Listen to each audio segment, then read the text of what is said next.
যে সমস্ত প্রশ্ন আসছে আমরা চেষ্টা করছি অল্প অল্প করে উত্তর দেওয়ার, কারণ সময় খুবই কম। এর মধ্যে দেখি যতগুলো প্রশ্ন উত্তর দেওয়া যায়। প্রশ্নের উত্তর দেওয়ার পর বিসমিল্লাহ। প্রথম প্রশ্ন হলো, গীবতের শাস্তি কি এ সম্পর্কে জানালে উপকৃত হব। গীবতের শাস্তি কি? গীবতের পরিচয় জানেন তো আপনারা? যেটা আমাদের কাছে এখন ঘি ভাত হয়ে গেছে, সেটা হলো আসলে কি? গীবত। নবী করিম সাল্লাল্লাহু আলাইহি ওয়াসাল্লাম বলেছেন, আতাদরুনা মাল গীবা, তোমরা কি জানো গীবত কাকে বলে, গীবতের পরিচয় কি? তখন সাহাবায়ে কেরাম বলেছেন, আল্লাহ রাসূল সাল্লাল্লাহু আলাইহি ওয়াসাল্লামের উপর ন্যস্ত করেছেন উত্তর দেওয়া। তিনি নিজে উত্তর দিচ্ছেন যে গীবত হলো যিকরুকা আখাকা মা ইয়াকরাহুহু, কোন ব্যক্তির পেছনে তার অগোচরে, তার অনুপস্থিতিতে এমন কিছু বলা যেটা তিনি শুনলে মনে কষ্ট পাবেন, এটার নামে কি? গীবত। তাহলে গীবতের জন্য কাউকে বদনামি করা, সে অর্থে বদনামি করাও জরুরি না। শুধুমাত্র কারোর পেছনে এমন কিছু বললেন যেটা তিনি শুনলে মনে কষ্ট পাবেন। যেমন লোকটা খাটো, আপনি তার পেছনে বললেন, ওই যে বাইকটা, এই যে বললেন না, এটাই গীবত হয়ে গেছে, কারণ এটা তার সামনে এভাবে বললে তিনি মনে কষ্ট পাইতেন। তো এই যে কারোর পেছনে তার মন্দ কিছু বলাটা গীবত। এটা যদি সত্য কথাও হয় তারপরেও গীবত হবে, বরং সত্য হলেই গীবত হবে। আর যদি তার পেছনে কোনো মিথ্যা কথা বলেন তাহলে সেটা হবে মিথ্যা অপবাদ, গীবতের চাইতে আরো জঘন্য গুনাহ। এই গীবত কবিরা গুনাহ, এটা মহা অপরাধ, ভয়ঙ্কর অপরাধ। আপন মৃত ভাইয়ের গোশত খাওয়া যেরকম জঘন্য অপরাধ, নোংরা গুনাহের কথা, কারোর গীবত করা ঠিক সেরকম গুনাহের কথা। আল্লাহ তাআলা কোরআনে এর সাথে এটাকে গীবতকে তুলনা করেছেন। এজন্য ভাই, গীবত থেকে আমাদের বেঁচে থাকতে হবে। যারা গীবত করে, শয়তান তাদেরকে দুইটা মাসআলা সাপ্লাই করে। তাদের নিজের কাজটা যাতে দোষের মনে না হয় সেজন্য শয়তান তাদেরকে দুইটা মাসআলা ডেলিভারি করে। তার একটা হলো, শয়তান বলে যে আমি যার পেছনে সমালোচনা করতেছি এটা তো আমি সত্য বলতেছি, মিথ্যা বলতেছি না। যদি কেউ কারো গীবত করে আর আপনি বলেন ভাই কারো গীবত করেন না, গীবত করা গুনার কথা, তাহলে লোকটা কি বলবে? সে বলবে ভাই আমি যেটা বলতেছি সত্য বলতেছি, আমি মিথ্যা কিছু বলতেছি না। এই লোকটা গীবতের সংজ্ঞা জানেন না। একটা লোক খারাপ একটা কাজ করেছে, তার অগোচরে আপনি রাস্তাঘাটে, দোকানে পাটে হেঁটে হেঁটে মানুষের কাছে, অনেক মা বোনরা আছেন যে কোন মহিলার কোন ত্রুটি পাইছে, অন্য মহিলাদের সাথে রসি রসি এটা গল্প করেন। তিনি যেটা করেছেন অন্যায়, সেই অন্যায়টাই তার পেছনে বললেই গীবত হবে। আর দ্বিতীয় যে মাসআলা শয়তান আমাদের ডেলিভারি করে সেটা হলো, যদি কাউকে বলেন আপনি ভাই গীবত করেন না, তখন বলবে ভাই এটা আমি তার সামনেও বলতে পারবো, আপনি কি মনে করছেন? তো সামনে বলতে পারবেন আপনি, এত বড় বেটাগিরি আপনার জাহির করার ক্ষমতা যদি থাকে, তাহলে পিছনে কেন বলতেছেন? সামনে বলেন, সেটা জায়েজ আছে, পিছনে বলা জায়েজ নাই। সামনে সুন্দরভাবে বলেন যাতে তার সংশোধন হয়। দেখুন ইসলাম কেন গীবতকে নিষেধ করেছে জানেন? গীবতের মাধ্যমে সামাজিক বিশৃঙ্খলা তৈরি হয়, অশান্তি তৈরি হয়, সম্প্রীতি বিনষ্ট হয়, সমাজ অশান্তির দিকে ধাবিত হয়। কিভাবে? একটা মানুষ খারাপ কাজ করেছে, তার অগোচরে আরেকজনের কাছে যদি তার দোষের কথা বলেন, তাহলে এই লোকটার দোষ কি সংশোধন হয়ে যাবে? যাবে না। বরং কি হবে? অন্যান্য লোক যাদের কাছে তার বদনামি করলেন, ওই লোকগুলো যার গীবত করেছেন তার সম্পর্কে ভুল ধারণা তৈরি হবে, জেদ তৈরি হবে, ঘৃণা তৈরি হবে, সমাজে তাদের মধ্যে দূরত্ব তৈরি হবে। তাহলে সংশোধন তো হলোই না, বরং তার দোষগুলা মানুষের কাছে বলে বলে বলে বলে তার অনেক ক্ষেত্রে সংশোধন হওয়ার পথ আপনি আরো রুদ্ধ করে দিলেন। গোটা সমাজের মধ্যে আপনি নোংরামি ছড়ায় দিলেন। আর যদি তার সামনে বলেন, তাহলে সেক্ষেত্রে কি হবে? ওই লোকটা তার দোষের কথা শুনে যদিও সে চেতে যায় বা উপর দিয়ে মনে কষ্ট জাহির করে, ভেতরে সে ঠিকই অনুভব করবে যে আমার তো এই দোষটা আসলে থাকা উচিত না। তাহলে তার সংশোধনের একটা সম্ভাবনা তৈরি হবে, সমাজ ভালো কিছু দেখবে। এজন্য ইসলাম বলে মানুষের প্রশংসা করবেন পেছনে আর বদনাম করবেন সামনে। প্রশংসা হবে কোথায়? মানুষের প্রশংসা করতে হয় তার সামনে না পিছে? তার অগোচরে। আর তার দোষ থাকলে সেই দোষের চর্চা করতে হয়, সমালোচনা করতে হয় সামনে না পিছে? সামনে। কেন? কারণ সামনে দোষের কথা বললে তার সংশোধন হবে, আর সামনে যদি প্রশংসা করেন তাহলে তো সে ফুলে যাবে, অহংকারী হয়ে যাবে, মনে করবে আমি অনেক কিছু হয়ে গেছি। তখন অহংকারী মানুষ সমাজে বাড়লে সমাজ কি সুখী হবে না অসুখী হবে? আজকে আমাদের সমাজে এত মাস্তানি, এত মাতবরি, এত গুন্ডামি, এত টাকার বাহার, এত অস্ত্রের ঝনঝনানি, এত শক্তি প্রদর্শনের যে অসুস্থ প্রতিযোগিতা, এগুলো অহংকারের কারণে হয়ে থাকে। মানুষ যদি বিনয়ী হয়, ভদ্র হয়, ভালো মানুষ হয়, তাহলে সে তো অহংকার করবে না, সে তো মাস্তানি দেখাবে না, গায়ের জোর দেখাবে না, সে তো পেশি শক্তি প্রদর্শন করবে না। ইসলাম সেজন্য মানুষকে সামনে প্রশংসা করতে নিষেধ করে। সামনে প্রশংসা করলে মানুষ অহংকারী হয়ে যায়, ফুলে যায়, দাম্ভিক হয়ে যায়, এবং তার কারণে সমাজ অশান্তির দিকে ধাবিত হয়। আর পেছনে প্রশংসা করলে লাভ কি হয়, যে এই লোকটার প্রশংসা যখন আপনি পেছনে করবেন, যাদের কাছে করবেন, তারা তার সম্পর্কে সুধারণা তৈরি হবে, ভালোবাসা তৈরি হবে, সম্প্রীতি তৈরি হবে।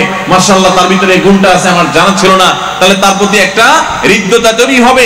এর মাধ্যমে সমাজে একটা সুন্দর আবহাওয়া তৈরি হবে। এই জন্য ইসলাম বলে মানুষের দোষ বলবেন সামনে, গুণ বলবেন পেছনে। কিন্তু এই কাজটা করতে বিরক্ত লাগে। আমরা বেশিরভাগ মানুষ হলাম এর উল্টাটা করি, মানুষের সামনে তারিফ করে পাম্পট্টি দিয়ে বাতাস দিয়ে ফুলাই তারে, আর তার দোষগুলা সব পেছনে বলি, অর্থাৎ তার কাছে ভালো সাজি, পেছনে তার দুর্নাম করে, গীবত শিকায়েত করে, সমালোচনা করে নিজের আমল বরবাদ করি, সমাজকে ধ্বংস করি। ঠিক না ভাই? ঠিক। এই জন্য ভাইরা, গীবত জঘন্য অপরাধ। সারাদিনে সবচেয়ে বেশি যে পাপ, যে কবিরা গুনাহ আমাদের দ্বারা হয়, তার ভিতরে একেবারে শীর্ষস্থানীয় কবিরা গুনাহ হলো এই গীবত। ঘরে ঘরে, জনে জনে এই গীবত হয়। অনেক সময় গীবত যে করি আমরা টেরও পাই না। ইসলামের নামে গীবত অনেক সময় করি আমরা। ইসলামিক বিভিন্ন গ্রুপ, বিভিন্ন দল, বিভিন্ন মত, বিভিন্ন বলয়, বিভিন্ন গোষ্ঠী, তাদের মধ্যে দেখবেন একদল আরেক দলের অমুকের বিরুদ্ধে, তমুকের বিরুদ্ধে ব্যক্তিগত বিষয়গুলো নিয়ে তারা রসিয়ে রসিয়ে গল্প করে করে তারা সমালোচনা করছেন। শয়তান তাদেরকে বুঝতেও দিচ্ছে না যে তারা কবিরা গুনাহে লিপ্ত হয়েছে। আছে না নাই? ভাইরা আমার, আমরা কোন মুসলমান ভাইয়ের দোষ চর্চা তার পেছনে করতে যাব না। গীবতের শাস্তি কি? শাস্তি হলো, আপনারা মেরাজের সে হাদিসটি অনেকেই শুনেছেন। প্রিয় নবী সাল্লাল্লাহু আলাইহি ওয়াসাল্লাম মেরাজে যখন গিয়েছেন, তখন সেখানে তিনি দেখেছেন কিছু জাহান্নামী মানুষের শাস্তির চিত্র। ভয়াবহভাবে তাদের কিছু শাস্তির চিত্রকে আল্লাহ রাব্বুল আলামিন নবী সাল্লাল্লাহু আলাইহি ওয়াসাল্লামকে দেখিয়েছেন। প্রশ্ন উঠতে পারে, জাহান্নামে তো এখনো কেউ যায় নাই, কিভাবে এত সকাল তিনি জাহান্নামের শাস্তির চিত্র দেখেছেন? উত্তর হলো, গায়েব এবং অদৃশ্যের জগতের পুরো পরিস্থিতিটা আসলে কেমন এটা আল্লাহ তাআলা ভালো জানেন। তবে সম্ভাব্য একটা রূপ এমন হতে পারে যে হয়তোবা সেটা ছিল ডামি, যে এরকম হবে তেমনটি আল্লাহ তাআলা তার নবীকে দেখিয়েছেন। তো তিনি এরকম শাস্তিগুলোর ভিতরে একটা দেখেছেন যে কিছু লোক, তাদের কিছু নখ আছে, এই নখগুলো সাধারণ নখের মতো না, এগুলো সবগুলো হলো পিতলের, অত্যন্ত শক্ত। এই নখগুলো অত্যন্ত ধারালো। এই নখগুলো দিয়ে তারা তাদের নিজেদের মুখ এবং নিজেদের বুককে তারা ছিঁড়ে শেষ করে ফেলছে, রক্তাক্ত করে ফেলছে। এটা যে তারা সাধে করছে তা না, অর্থাৎ এটা অটো হয়ে গেছে, স্বয়ংক্রিয়ভাবে হচ্ছে, তাদের নিজের ইচ্ছার বাইরেই হচ্ছে। নিজের শরীরকে নিজে, ছোট ছোট বাচ্চা যেরকম নিজে না বুঝে খামচি দিয়ে নিজের চেহারাকে লাল করে ফেলে, রক্তে রক্তিম করে ফেলে, ঠিক এমনি ভাবে জাহান্নামীদের মধ্যে কিছু জাহান্নামী, তারা তাদের নিজেদের ধারালো এবং তামার তৈরি লোক দিয়ে আল্লাহ তাআলা তাদেরকে শাস্তি দিবেন, যে অটোমেটিক তাদের নিজেদের মুখ, তাদের বুককে তারা ছিঁড়ে ফেলবে, রক্তাক্ত হবে, জ্বলতে থাকবে, ব্যথায় কাতরাতে থাকবে, আবার করতে থাকবে, এটা তাদের হাতে থাকবে না। এই শাস্তিগুলো যখন হচ্ছিল, নবী সাল্লাল্লাহু আলাইহি ওয়াসাল্লাম জিজ্ঞাসা করেছিলেন জিবরিলকে, ভাই জিবরিল, এই কঠিন শাস্তির মুখোমুখি যাদের করা হয়েছে, এই লোকগুলোর অপরাধ কি ছিল? তখন জিবরিল নবী সাল্লাল্লাহু আলাইহি ওয়াসাল্লামকে জানিয়েছেন, এদের অপরাধ ছিল তারা দুনিয়াতে মানুষের পেছনে গীবত করে বেড়াতো। এই জন্য গীবতের গুনাহ থেকে বেঁচে থাকবো তো ইনশাআল্লাহ। আল্লাহ তাআলা আমাদের সবাইকে তৌফিক দান করুন। কোন মহিলা তার উত্তরাধিকার সম্পত্তি সম্পূর্ণ আল্লাহর রাস্তায় দান করতে পারবেন কিনা? বিশেষ দ্রষ্টব্য, ওই মহিলার 2 ছেলে এবং 2 মেয়ে রয়েছেন। দেখুন, কোন মহিলা হোক কিংবা পুরুষ, যেই হোক না কেন, তার যদি সমস্ত সম্পদ, সমুদয় সম্পত্তি তিনি আল্লাহর রাস্তায় দান করে দিতে চান, একটা মসজিদ, একটা মাদ্রাসা, ধর্মীয় কোনো কাজ, ইসলামের উন্নয়নের কোনো কাজ, আল্লাহর দ্বীন বুলন্দ করার জন্য কোনো গুরুত্বপূর্ণ ভালো কাজে তিনি তার সমস্ত সম্পদ যদি দান করে দিতে চান, এটা জায়েজ আছে, যদি তার এই দানের কারণে মিরাজ যারা পাবে, অর্থাৎ ওয়ারিস যারা হবে, তারা কোনো প্রকার তাদেরকে ক্ষতিগ্রস্ত করার উদ্দেশ্য যদি না হয়। আপনার সম্পদ সবটুকু আপনি দান করলে জায়েজ আছে, তবে উত্তম হলো নিজের পরিবারের সদস্য, বিশেষ করে রক্ত সম্পর্কীয় যারা ওয়ারিস, ছেলে মেয়ে, এরকম ওয়ারিসদের জন্য কিছু সম্পদ রেখে যাওয়া, এটাই হলো উত্তম। নবী করিম সাল্লাল্লাহু আলাইহি ওয়াসাল্লাম একজন সাহাবীকে বলেছেন যে তোমার ওয়ারিসদের জন্য, ওয়ারিসদেরকে ধনী করে রেখে যাওয়া, সচ্ছল করে রেখে যাওয়া, যাতে কারোর কাছে হাত পাততে না হয়, এটা অধিকতর উত্তম তাদেরকে গরিব করে রেখে যাওয়ার চাইতে। এখন কেউ যদি তার সমুদ্র সম্পদ দান করে দিলে সন্তানরা গরিব হয়ে যাবে, অভাবী হয়ে যাবে, অসহায় হয়ে যাবে এবং ওদের কাছে ছোট হয়ে যাবে, তাহলে সেক্ষেত্রে সেটা কিন্তু অনুচিত কাজ হবে, অনুত্তম। কিন্তু করলে সেটা জায়েজ হবে এবং এটা হারাম হবে না। বিশেষ করে যদি এমন হয় যে সন্তানদের আরো আছে, তারা চলতে পারবে, সলভেন্ট, শিক্ষিত, স্বাবলম্বী, নিজের পায়ে যে দাঁড়িয়ে গেছে, তাহলে সমস্ত সম্পদ যদি কেউ দান করতে চায় সেটা কি হবে না? গুনাহ হবে না। কিন্তু যদি ওসিয়ত করতে চায় সেটা ভিন্ন বিধান আসবে। ওসিয়ত করতে চাইলে পরিষ্কার ভাবে নবী সাল্লাল্লাহু আলাইহি ওয়াসাল্লাম হাদিস রয়েছে, 3 ভাগের 1 ভাগ সমুদয় সম্পদের 1/3 ওসিয়ত কার্যকর হবে। তিনি যদি বলেন আমার সমস্ত সম্পদ দিয়ে গেলাম, 3 ভাগের 1 ভাগ এর মধ্যে ওসিয়ত কার্যকর হবে, আর বাকি 2 ভাগ ওয়ারিস এবং জীবিত আত্মীয়স্বজন যাদের হক আছে তাদের মধ্যে বন্টন করা হবে। শ্বশুর বাড়ি থেকে কোরবানির গরু গিফট নেওয়া যাবে কিনা? আপনাদের চট্টগ্রামের জনপ্রিয় গুনাহ, তাই না? সিলেট চট্টগ্রামে একটু বেশি হয়, সারা বাংলাদেশেই হয়, কিন্তু এদিকে একটু বেশি হয়। শ্বশুর বাড়ি থেকে কোরবানি গরু বা কোরবানির ছাগল গিফট নেওয়া যাবে কিনা? উত্তর হলো যে শ্বশুর বাড়ি থেকে গরু কিংবা ছাগল এগুলো গিফট নিতে পারেন যদি আপনি এত ফকির হন, এত ফকিরনির পুত হন যে আপনার বাপ দাদা 14 গোষ্ঠী গরু ছাগল চোখে দেখে নেই। তাহলে সেক্ষেত্রে আপনি গরিব হলে, এই ফকির হলে যদি ভিক্ষা চান শ্বশুরের কাছে, আর শ্বশুরের আল্লাহ অঢেল সম্পদ দেয়, দয়া করে মায়া করে খুশি মনে যদি দেয়, বহু যদির পরে আপনার এই গরু হালাল হতে পারে। কিন্তু আমাদের সমাজে সচরাচর এই শ্বশুর বাড়ি থেকে কোরবানি গরু ছাগল দেওয়ার যে প্রচলন আছে, এটা যৌতুক হিসাবেই দেওয়া হয়। আর এই যৌতুক হিসাবে কোরবানির গরু ছাগল শ্বশুর বাড়ি থেকে নিলে সেটা জায়েজ হবে। আপনি বলবেন হুজুর ফার্নিচার নেই নাই তো, মোটরসাইকেল নেই নাই তো, নগদ টাকা নেই নাই তো, আল্লাহর রাস্তায় আল্লাহকে খুশি করার জন্য বিসমিল্লাহ আল্লাহু আকবার বলে জবাই করার জন্য কোরবানির গরু নিছি ভাই, এটা কেন হারাম হবে? আমার প্রশ্ন হলো যে আপনি কোরবানির নিয়তে, কোরবানির উদ্দেশ্যে যদি গরু চুরি করেন, সেটা কি হালাল হবে না হারাম হবে? নিয়ত কিন্তু ভালো, কোরবানি করবেন খালেস নিয়তে, এই জন্য করছেন কি গরু চুরি, হালাল হবে না হারাম হবে? কোরবানির নিয়তে গরু চুরি করা যেরকম হারাম, কোরবানির নিয়তে শ্বশুরবাড়ি থেকে যৌতুক নেওয়াটাও কি হারাম? হ্যাঁ, যেটা বললাম যে শ্বশুরের অঢেল আছে, তিনি খুশি হয়ে জামাইকে দিচ্ছেন, গরিব বলে না অনেক সময় ভালোবাসা দিয়ে, তো সেটা বহু যদির পর জায়েজ হতে পারে, কিন্তু কোন অবস্থাতে এটা উচিত না। থাকলেও শ্বশুরের দেওয়া উচিত না। কেন দেওয়া উচিত না? কারণ এটা রীতিমতো একটা প্রতিষ্ঠিত যৌতুকে পরিণত হয়েছে। আপনি যখন দিবেন, সমাজে একজন গরিব বাবা তিনি দিতে পারবেন না, তখন তিনি সুদে টাকা নিয়ে হলেও মেয়ের মুখ রক্ষা করার জন্য দিবেন।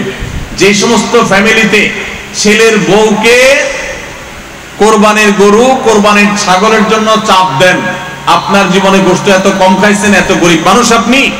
আমি এর আগে সিলেটে বলেছিলাম ইফতার প্রসঙ্গে, আজকে এখানে বলে যাচ্ছি, যাদের কোরবানির গোশতের এত টান পড়ছে, তল পড়ছে, তারা ছেলের বউ পুত্রবধূকে এটার জন্য পিড়াপিড়ি না করে, তার বাপকে বাধ্য না করে আস-সুন্নাহ ফাউন্ডেশনের কাছে দরখাস্ত লেখেন। আমি দায়িত্ব নিয়ে বলতেছি, আপনার মতো ফকিরকে দেওয়ার জন্য আমরা গোশত কালেকশন করি।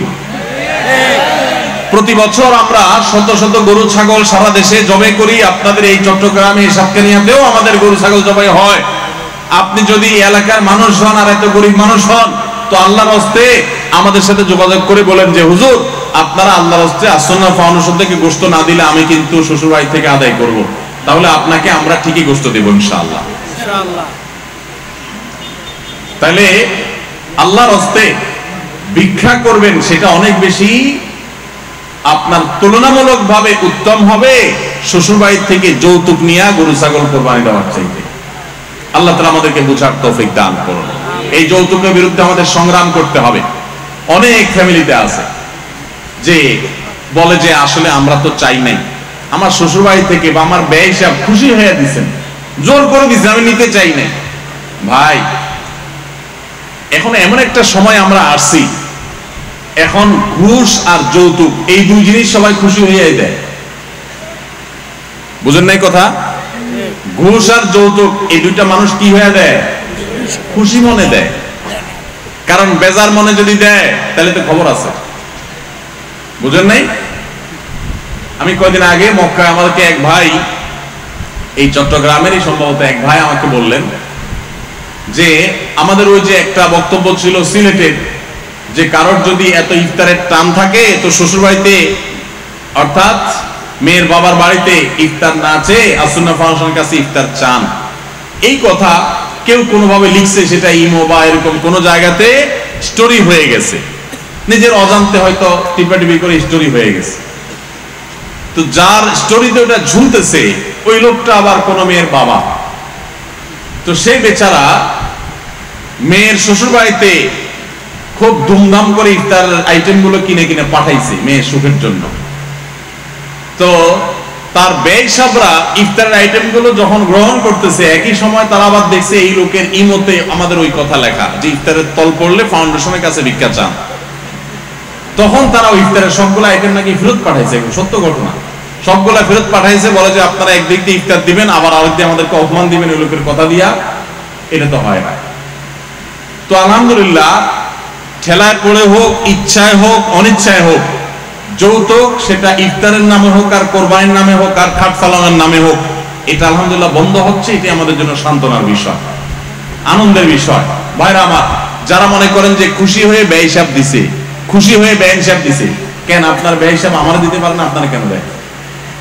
আর মানুষ খুঁজে পায় নাই রাস্তাঘাটে, আপনাকে কেন দিচ্ছে? বুঝতে হবে ডাল মে কুছ কালা হ্যায়।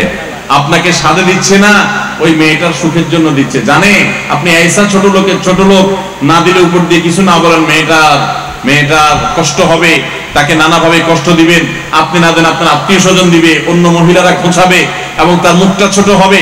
এই জন্য তার বাপ বাধ্য হয়ে দিচ্ছে। আল্লাহর ওয়াস্তে এই যৌতুক থেকে মুক্ত হওয়ার চেষ্টা করেন। একজন বাবা তার মেয়েকে, একজন মা তার মেয়েকে জন্ম থেকে বড় করে একজন প্রাপ্তবয়স্ক মানুষ বানিয়ে শিক্ষিত করে তারপর আপনার কাছে দিয়ে দিয়েছে, বিয়ে দিয়ে দিয়েছেন, আপনার সংসারে চলে আসছে সারা জীবনের জন্য। মানুষটাকে গড়ে তুলছেন তার বাপ মা, আর তার সুফলটা ভোগ করছেন আপনি। আপনার উচিত বরং শ্বশুর বাড়িতে গিয়ে শ্বশুর শাশুড়িকে খেদমত করা, টাকা পয়সা দেওয়া, হাদিয়া তোফা দেওয়া। কারণ তাদের আস্ত একটা মেয়ে তুলে নিয়ে আসছেন।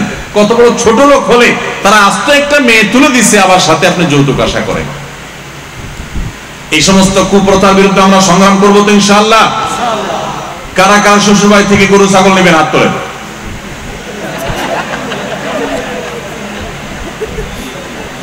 আপনারা নেবেন যারা হাত তুলছেন, কারা কারা নেবেন না তারা হাত তোলেন। আল্লাহ আমাদের সবাইকে অভিশাপ থেকে বেঁচে থাকার তৌফিক দান করুন, আমিন। খাবার খেতে খেতে টিভি বা মোবাইল ফোন দেখা জায়েজ আছে কিনা? দেখুন, এটা তো এখন একটা কমন একটা বিষয় হয়ে গেছে না? আমরা সবাই কম বেশি এই রোগের রোগী। দেখুন, খাবার খেতে খেতে টেলিভিশন বা মোবাইলের স্ক্রিনে যদি হালাল কিছু দেখেন, ভালো কিছু দেখেন, তাহলে সেটা হারাম হবে না। আর হারাম কিছু দেখলে সেটা খেতে খেতে দেখলেও নাজায়েজ হবে, অন্য সময় দেখলেও হারাম হবে। হারামটা সর্বাবস্থা হারাম। ভালো কিছু দেখলে খেতে খেতে সেই দেখাটা বা ওই দেখা অবস্থায় খাওয়াটা হারাম হবে না, কিন্তু অবশ্যই এটা অনুত্তম কাজ। কেন অনুত্তম কাজ? কারণ এটা আমাদের স্বাস্থ্যের জন্য ভালো নয়। ডাক্তাররা আমাদেরকে বারবার সাবধান করে খাবার সময় খাবারের প্রতি মনোযোগী হতে হয়। অন্য মনস্ক হয়ে খেলে তার স্বাস্থ্যগত উপকারিতার চাইতে অনেক সময় ক্ষতির আশঙ্কা থাকে।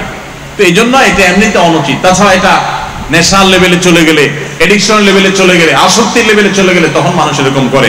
সেজন্য যথাসম্ভব এই বদভ্যাস থেকে আমাদের দূরে সরা উচিত। অনেকে আছে বাচ্চাকে মোবাইল না দেখাইলে, কার্টুন না দেখাইলে, ভিডিও না দেখাইলে বাচ্চা খায় না। আছে না নাই? ভাইরা আমার, আমি খুব শক্তভাবে বলতে চাই, বাচ্চাকে মোবাইল দেখায়া, কম্পিউটার বা টেলিভিশনে কোনো ভিডিও কোনো কিছু দেখায়া খাওয়াবেন না। এটাতে বাচ্চার খাওয়ার উপকারিতা যা হয় তার চাইতে ক্ষতি আরো বেশি হয়। এটা করবেন না। এখন আপনি বলবেন এটা না দেখালে তো খাওয়ায় না। আমার কথা হলো, আপনি একদিন দেখানো ছাড়া খাওয়ান, 2 দিন 3 দিন, যদি সে না খাইতে চায় খাওয়ায়েন না, তাকে বলে দেন যে তোমাকে এই সব দেখতে দেওয়া হবে না, তুমি খাওয়া খাও আর না খাইলে না খাও। ওই যে এক মুরব্বী চাচার দেখছেন না, সারির সময় শেষ, খাইলে খাও না খাইলে না খাও, সিলেটি ভাষায়। তো বাচ্চারে বলবেন যে বাচ্চা শুনো, কোনো মোবাইল টোবাইল দেখানো হবে না, খাইলে খাও না খাইলে না খাও। বাচ্চা দেখবেন একদিন খাবে না, দ্বিতীয় দিন খাবে না, তৃতীয় দিন খাবে না, এরপরে দেখবেন এক সময় ও খাবে, ওর বাপ মা 14 গোষ্ঠী একসাথে খাবে। খাবে না মানে আপনি আবার মনে করবেন যে হুজুর তাহলে বাচ্চা মরে যাবে না। না, এত সোজা না মানুষের মরণ। 2, 4, 5, 7 দিন না খাইলে মানুষ মরে না, এত সোজা না। যখন ঠেলায় পড়বে দেখবেন ও খাবে, ওর বাপ মাও সাথে খাবে। এগুলো সব আমাদের হীনমন্যতার কারণে হয়েছে যে বাচ্চা হুজুর মোবাইল না দেখালে খায় না। কে বলেছে আপনাকে? আলহামদুলিল্লাহ, আমি তো আমার ফ্যামিলিতে দেখি কই বাচ্চাদের মোবাইল দেখানো ছাড়া খাওয়ানো হয়, তারা খুব ভালো করে খায়। এই জন্য সৎসাহস দরকার। বাচ্চাদের মোবাইল আসক্তি থেকে তাদেরকে বাঁচাবার জন্য নিজেরা মোবাইল আসক্তি থেকে দূরে সরতে হবে। আপনি সারাদিন ভূতের মতো মোবাইলে ডুব দিয়ে থাকবেন আর বলবেন হুজুর একটা দোয়া লিখে দেন, তাবিজ লিখে দেন, বাচ্চা যেন মোবাইল আসক্তি দূর হয়ে যায়। সম্ভব না। তাবিজ তো আপনার হাতে, আপনার কাছে। আপনি নিজে ছেড়ে দেন, বাচ্চা এমনিতে কি হবে, মানুষ হয়ে যাবে ইনশাআল্লাহ। ঘরে কোরআন রেখে স্বামী স্ত্রী সহবাস করা যাবে কিনা? ঘরে কোরআন থাকলে স্বামী স্ত্রী সহবাস তো অবশ্যই করা যাবে, এর কারণে কোনো গুনাহ হবে, হারাম হবে, ব্যাপারটা সেরকম না। এগুলো আমাদের অনেকের কুসংস্কারের জন্য বিশ্বাস মাত্র। আমার কিছু বন্ধুরা ঈদের বকশিশ দিয়ে অনলাইনে জুয়া খেলে সব টাকা নষ্ট করে নিজেদের টাকাও ধ্বংস করেছে। তারা এই মাহফিলেই উপস্থিত আছে, তাদের হেদায়েতের উদ্দেশ্যে কিছু বলবেন। মাশাআল্লাহ, আসামি হাজির একেবারে। এই যে আসামি যারা ঈদের বকশিশের টাকা দিয়ে কি করেছে,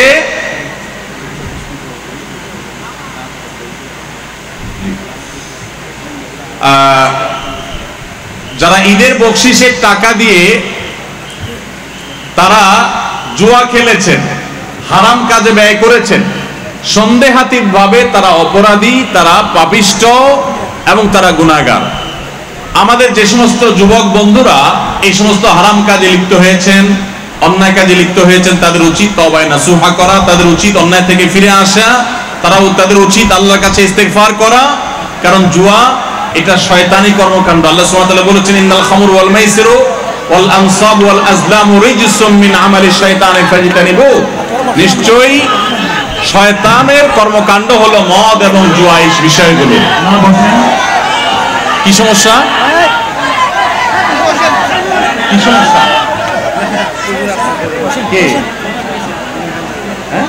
সবাই সুশৃঙ্খল ভাবে বসে যাওয়ার অনুরোধ করা হচ্ছে, যে যেখানে আছেন ওখানে একটু বসে যান কষ্ট করে। জি ভাই, আমরা আমাদের আলোচনা শেষ করছি। জাযাকুমুল্লাহ খাইর। আসসালামু আলাইকুম ওয়া রাহমাতুল্লাহি ওয়া বারাকাতুহু। আলহামদুলিল্লাহ, নারায়ে তাকবীর, নারায়ে তাকবীর। আমি হামজা সাহেব